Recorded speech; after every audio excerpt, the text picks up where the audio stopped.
Alhamdulillah wassalatu wassalamu ala rasulillah wa ba'd.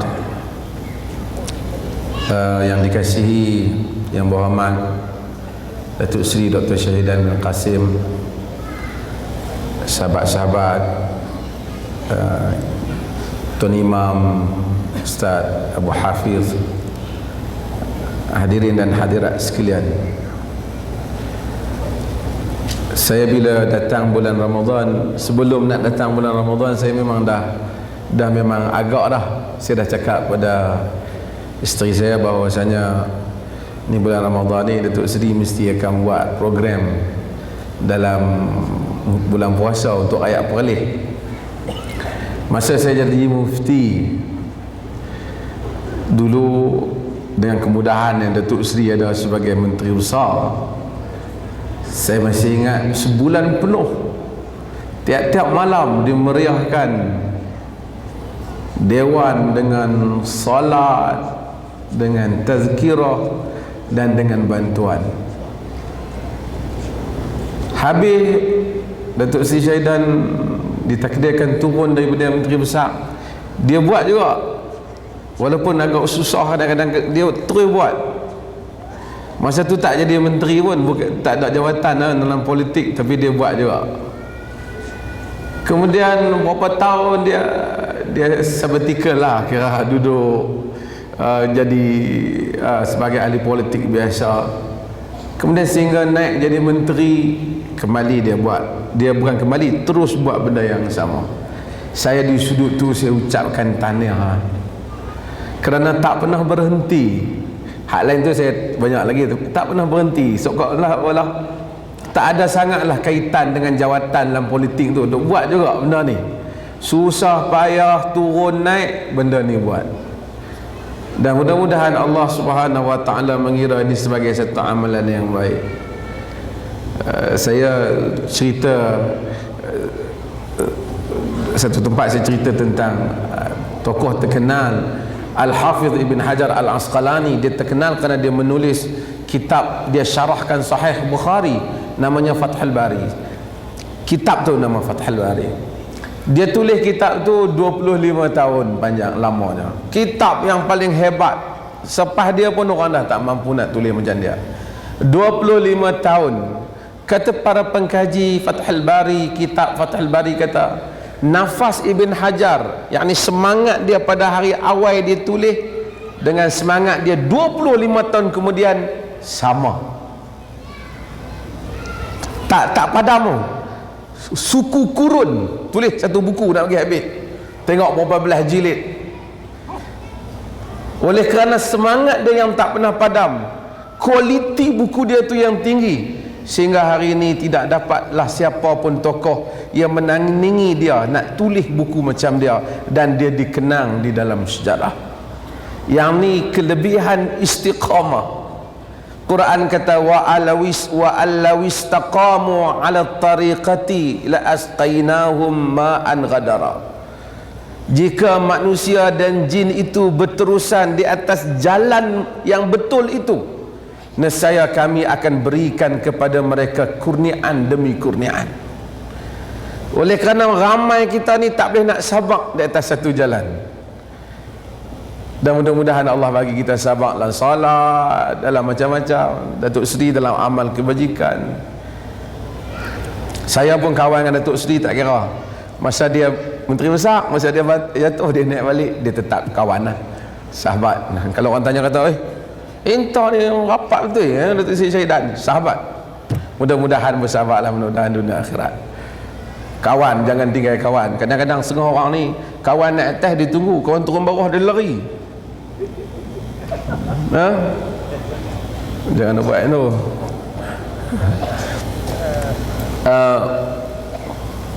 Saya nak sebut, Datuk Seri sebut pemberan, saya nak sebut satu perkara. Allah Subhanahu Wa Taala bila dia berikan kepada hamba-hamba dia kurnia, Allah bagi kurnia belaka. Allah bagi kurnia pada orang yang dia baik, orang baik. Allah bagi kurnia juga pada orang yang tak baik. Bukan semua orang yang mendapat kurniaan Allah, kelebihan-kelebihan tertentu yang Allah bagi, tanda Allah sayang kat dia. Bukan semua. Kita dapat umur panjang ke, kita dapat rezeki lebih ke, kita dapat pandai sikit ke, kita dapat cerdas sikit ke, kita dapat jawatan ke, kita dapat, belum tentu tanda Allah sayang. Mungkin tanda Allah sayang, mungkin tanda Allah dalam bahasa lain kira nak bagi kita jahanam. Dalam istilah bahasa syariah dia panggil istidraj.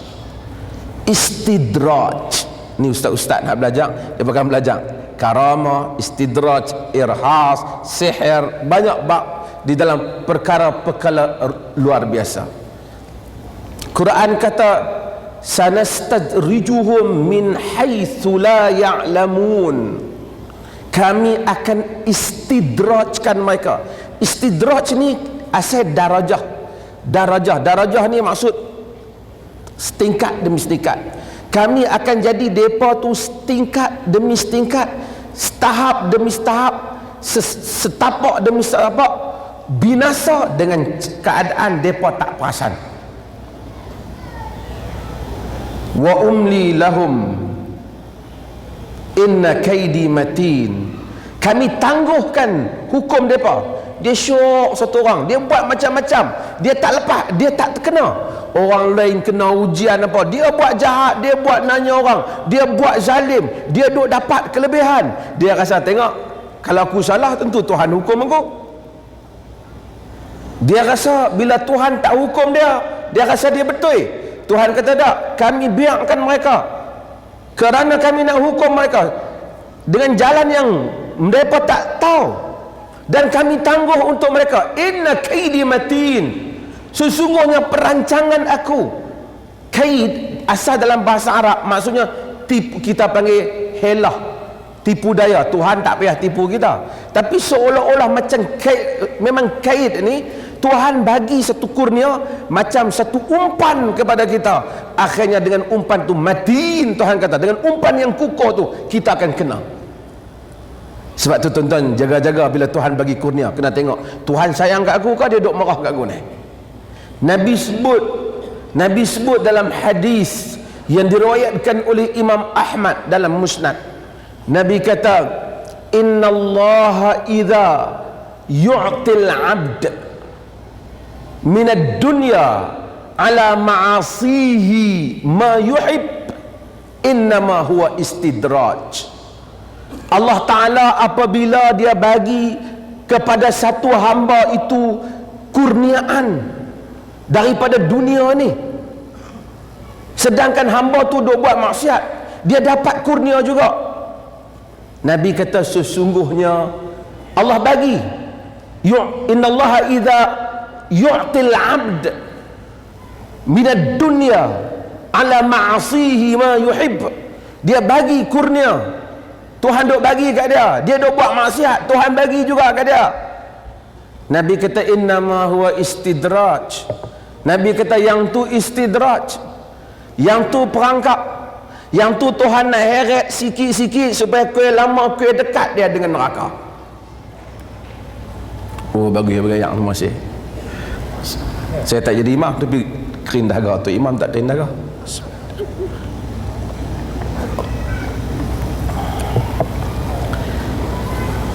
Kemudian Nabi baca firman Allah dalam surah Al-An'am. Allah sebut falamma nasu ma dzukkiru bih fatahna alaihim abwaaba kulli syai hatta idza farihu bima utu akhadnahum baghtatan fa idza hum mublisun. Betul salam. Allah kata falamma nasu ma dzukkiru bih, bila manusia tu lupa apa yang Tuhan peringatkan dia, dia tak ingat dah benda-benda Tuhan ajak. Fatahna alaihim abwabi kulli syai, fatahna alaihim abwaba kulli syai, kami akan buka kepada mereka pintu semua benda. Ada orang bila dia buat salah, Allah kurangkan rezeki dia. Dia kata, aku ni rezeki korang ni ada salah, Allah Ta'ala marah tang mana-mana kot. So dia mula duk cari tang mana salah dia balik pada Allah. Dia buat salah sikit je, Allah waktu uji dia main sakit, dia main demam. Dia buat salah sikit je, Allah bagi orang tu kata apa kat dia, Allah dia pun fikir, mula dia fikir, dia susah hati. Bila dia main susah hati, dia main istighfar, Allah bagi saja. Ada saja dia nak gelong sikit dia. Orang utara kata dia nak lari sikit daripada real dia tu, Allah Ta'ala bagi satu ujian, tarik balik masuk. Bila dia lajak pergi sikit, Allah Ta'ala bagi satu lagi, dia tarik masuk. Allah sayang kat dia. Tapi ada orang bila dia lawan Tuhan, Tuhan bagi macam-macam kat dia. Tu tanda Tuhan meluat kat dia. Ada benda yang dia buat yang Tuhan meluat kat dia. Ada benda yang dia buat yang Tuhan marah kat dia. Quran kata, falamma nasu ma dzukiru bih fatahna alaihim abwaba kulli syai. Bila depa lupa apa yang diperingat kepada depa, Tuhan kami buka untuk depa semua pintu.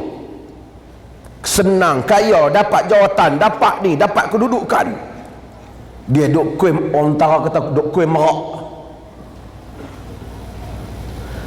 Dia kata, tengok aku buat macam mana pun tak kena. Hampa yang kena, aku lepas.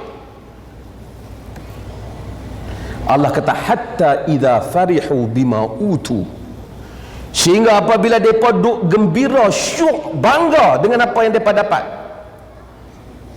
akhadnahum baghtatan fa idahum mublisun, kami ambil tindakan kepada mereka dalam keadaan terkejut, sehingga ketika itu mereka mublisun, dah putih harap dah nak minta pertolongan Tuhan.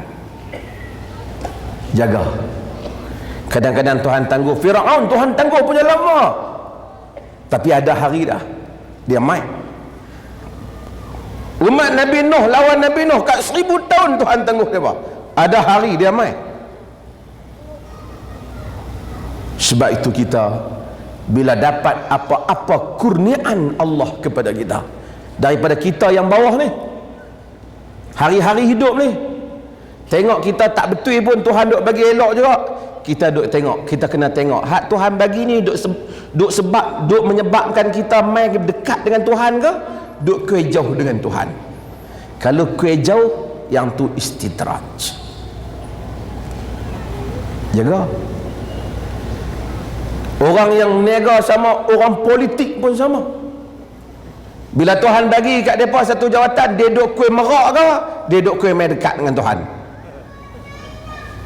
Kalau dia duk kuih main merak dia, dulu biasa-biasa ya, lah ni tembak, boy, sakan tak kira. Itu istidraj. Itu bukan kurniaan. Sebab itu hadirin dan hadirat sekalian, dalam bulan Ramadan ini kita lihat balik kurniaan-kurniaan Tuhan kepada kita. Manakah kurniaan dia yang membawa kita dekat dengan dia? Maka yang tu tanda dia kesian, dia rahmat kat kita. Mana kurniaan dia yang kue kita duk jauh dengan dia, kue duk sombong, farihu bima utu, Quran kata kue sombong dengan apa yang dia dapat. Akhadnahum baghtatan, kami ambil tindakan secara mengejut. Hadirin dan hadirat yang dirahmati Allah, maka dengan itu dalam hidup kita, tuan-tuan, saya semua, kita muhasabah diri kita atas apa yang kita dapat tiap hari. Mungkin kita tanya, pasal apa yang Tuhan nak hukum sampai bagi kurnia, nak bagi dia jauh terus? Allah Ta'ala bila dia sayang, dia bagi, dia dekat. Tapi mungkin ada orang dia buat satu benda kita nampak tak tahu. Tuan-tuan tengok saya macam baik, pakai jubah, duduk di depan, bekas mufti, cakap agama macam, tapi Tuhan Allah lebih tahu baik tak baik.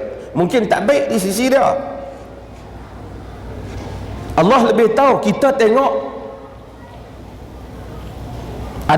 kita tengok zahir, Allah tahu. Sebab tu kadang-kadang Allah hukum, kita heran pasal apa Tuhan hukum dia macam tu. Tuhan tahu apa yang kita tak tahu. Dalam satu riwayat Israiliyat, ni bukanlah hadis, cerita dalam buku-buku lama, taklah boleh pegang sangat, tapi cerita lah. Dikatakan Nabi Musa alaihissalam,